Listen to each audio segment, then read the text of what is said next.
They set their mind on the frequency that they have to be in to attract what they have to attract. Most people use their imagination, they use it the wrong way. They imagine what won't work. They imagine something bad happening. What should we imagine more often every day? We should imagine you should see yourself where you want to be. You got to live there. There's a great book. You may be familiar with Stella Adler's book, The Art of Acting. Stella Adler was a great acting teacher. She was a method acting teacher. She studied under Stanislavski, the Russian acting teacher that originated method acting. Marlon Brando wrote the foreword in her book. He was the first method actor to reach superstardom. He wrote the foreword in her book. Now, Stella Adler never actually wrote a book. A man named Kissel took all of her teaching, all of her lessons for teaching, and he put them into a book. So when you read her book, you're going to her acting classes. And like Shakespeare said, we're all actors, the world's the stage, and that's true. Well, when you reach a goal, you're going to act like you're already there. It's already happened intellectually the second you think about it. It's already happened emotionally when you're emotionally involved with it. So it's only a period of time until it manifests in physical form. But because it's not in physical form, we act like we haven't got it yet. Well, so that's why most people stay stuck, because they're acting like they haven't got it yet. Or if I can't act like that, Lewis would see that I haven't got that result, he'll think I'm phony. I got to quit worrying about what Lewis thinks and start concentrating on what Bob thinks. You see yourself, your imagination, you got to be that person.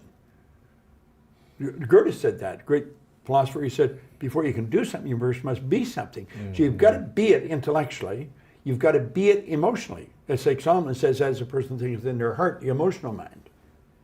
Well, it's only a period of time then until it manifests physically. That's one of the first laws of the universe, is the perpetual transmutation of energy. Energy is moving into form, always. To form, moving into form, through form, back into form again. So we cause it all to happen the way we think and the way we stay locked into ideas. How should people be developing their imagination on a daily basis in a positive way? Well, I think they should take time to image what they want. I have a business partner, Sandy Gallagher, who's a brilliant woman.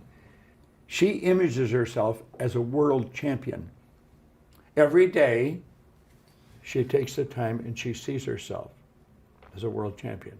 She sees herself getting the roses, getting the whole thing. And that's the way you should do it.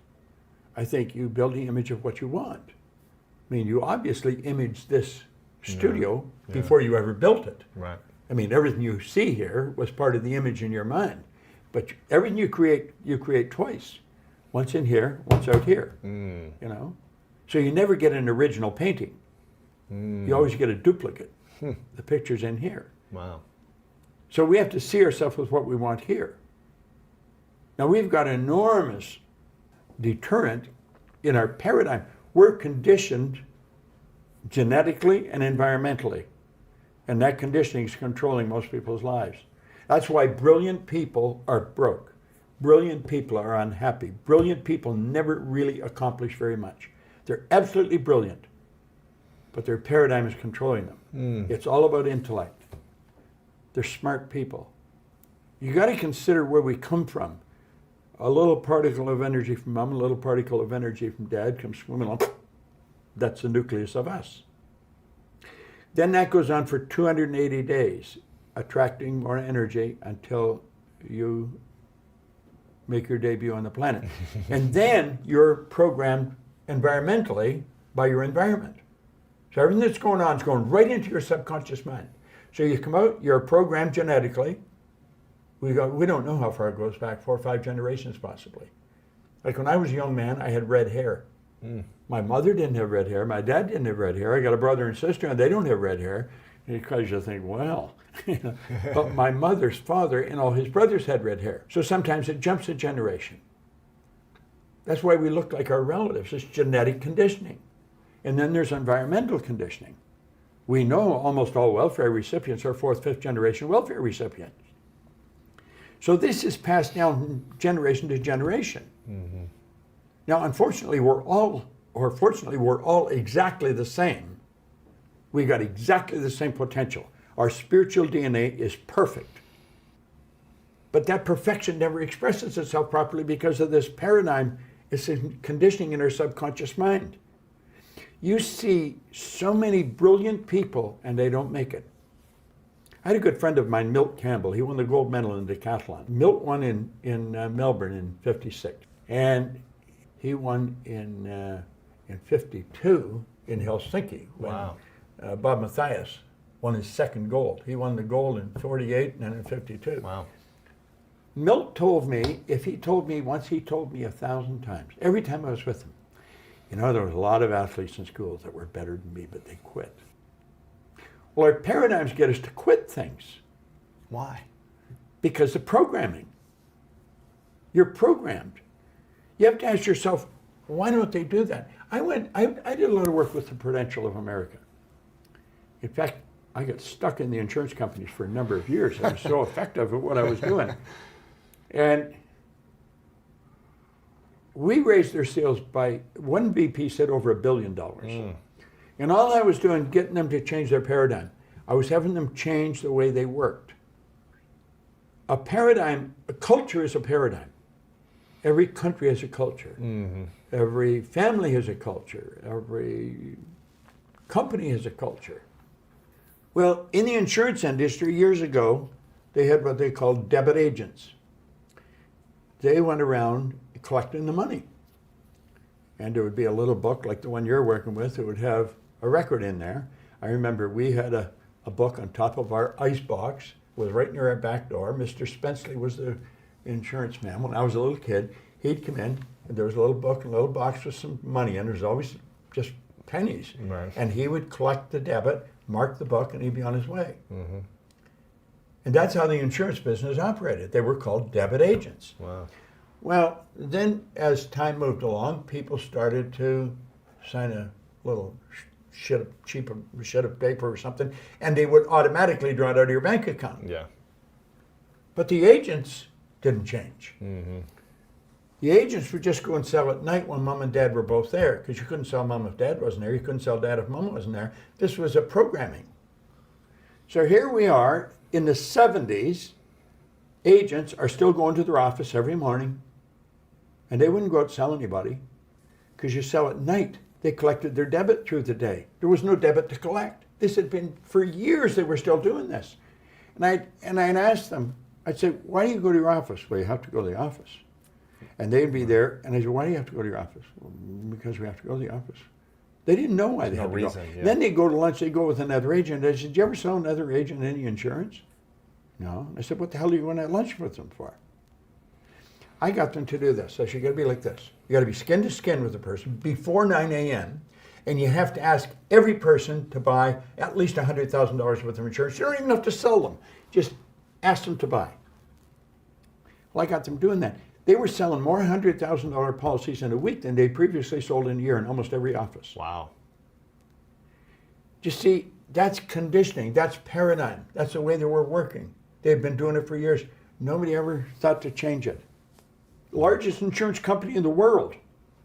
And the head office was trying to figure out what I was doing, because wherever I went, the sales went crazy. I was showing them how to change paradigm. Your paradigm is your conditioned behavior. How do we know when we need to change our own paradigm? You always need to change your own paradigm. How often are you changing yours? I'm working on it right now, every day. Really? Yeah, I work at it every day. But you should only try and change one or two things at a time. Don't try to change everything at once. Well, you know what your paradigm is. Just study your own behavior. Think of your results. You want to improve your results, don't you? Sure. You probably want to earn more money. Sure. You probably want this show to be bigger than it is. Sure, yeah. How are you going to do that? You got to change the paradigm. That's right.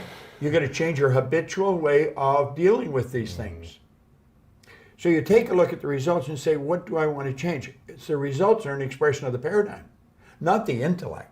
Right. See, the conscious mind is where all our intellectual information is. You know how to do better than you're doing. You know how to do better than you're doing. Sure. I know how to do better than that. Why aren't we doing it? The subconscious is programmed. It's your conscious mind where the intellect is, and that's where our knowing is. Person knows, but they're not doing what they know. Just say, why do you do that? I don't know. Well, you know better, I know. Why are you doing it? I don't know. Well, I know if their paradigm controls their behavior. Yeah. So you take a look at your results and you say, what's causing that? So you've got to take back your behavior pattern. Why are you doing that? Because you're programmed to do it. Mm-hmm. Right now, the last time we did a paradigm shift seminar in Los Angeles was a number of 3 or 4 months ago. We gave everybody a ring binder. It's a damn thing's about that thick. And on every page is the same. At the top of the page, you write 10 things you're grateful for. Uh-huh. And then there's a statement that you write. I am so happy and grateful now that I know my spiritual DNA is perfect. And that perfection is within me. Every morning, I look for ways to improve my paradigm. I have to write that with my left hand. I'm right-handed. I'm on my 41st day today. Writing left-handed? Writing left-handed. Why? It's changing the paradigm. I could be just as proficient with my left hand as I am with my right. But I got to change my paradigm. I'm programmed. Now, when you're writing, you just write. You don't think. That's why graphical analysts can tell a lot about your personality through your handwriting. Yeah. Of sloppy handwriting. If you're Don't writing read my... with your left hand and you're right-handed or your non-dominant hand, you got to consciously pay attention to every stroke, every move your hand's making. And the second you stop, it looks like it was Chinese art that you were drawing. But I know through repetition, keep doing it, keep doing it, keep doing it. It'll probably take me a year. But I'm learning how strong the paradigm is and how hard it is to change it. So a year from now, I'll probably be as proficient with one hand as I am with the other. The paradigm is nothing but a multitude of habits. Uh-huh. They're programmed into your subconscious mind to control your behavior. It's got nothing to do with how smart you are. It's got nothing to do with what your formal education is. It's got nothing to do from which side of the tracks you come from. Mm-hmm. It has to do with your paradigm. The paradigm is a program in your subconscious mind. It's both genetic and environmental that's controlling your behavior. Everyone that can hear my voice knows how to do better than they're doing. And they may wonder, why don't I do it? It's because you're programmed to do what you're doing. Yeah. And until you change the program, nothing's going to change. Mm-hmm. Paradigm has to be changed. The paradigm can only be changed one of 2 ways. One is an emotional impact, which doesn't happen often.